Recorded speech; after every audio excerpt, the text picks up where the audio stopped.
குட்டீஸ்லேருந்து பெரியவங்க வரை எல்லாருக்கும் ஒரு ஃபேவரட்டான ஒரு சைடிஷ்னால் உருளைக்கிழங்கு மசால் எப்படி செய்யலான்னு பார்க்கலாம். எண்ணெய் ஒரு பாத்திரத்தில் எண்ணெய் விட்டு கடுகு உளுந்து கொஞ்சமாக சோம்பு பொரிய விடுங்க. ஒரு பெரிய சைஸ் வெங்காயத்தை ஆட் பண்ணி வதக்கி விட்டுருங்க. அது கூட ஒரு கொத்து கருவேப்பிலை, ஒரு தக்காளி, ஒரு 5 பல்லு பூண்டை சேர்த்து நல்லா வதக்கி எடுத்துக்கலாம். இப்போ 1/4 ஸ்பூன் மஞ்சள்தூள், 1 ஸ்பூன் மிளகாய்த்தூள் ஆட் பண்ணி இந்த எண்ணெயிலேயே மசாலாவை நல்லா வதக்கி எடுத்துக்கலாம்.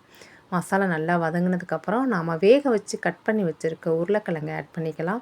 இதை இந்த மசாலா கூட நல்லா மிக்ஸ் பண்ணி விட்டுருங்க.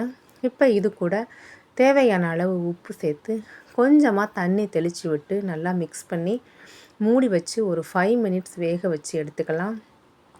நல்லா 5 மினிட்ஸ்க்கு அப்புறம் இந்த உருளைக்கிழங்கு மசாலாவை அந்த எண்ணெயிலேயே நல்லா சுருள கிண்டி இறக்கணுன்னா ரொம்ப டேஸ்டியான ஃபேவரட்டான உருளைக்கிழங்கு மசால் ரெடி ஆயிடுச்சு. மல்லி இலை தூவி நாம் இறக்கிக்கலாம். கண்டிப்பாக ட்ரை பண்ணி பாருங்கள். கமெண்ட் பண்ணுங்கள்.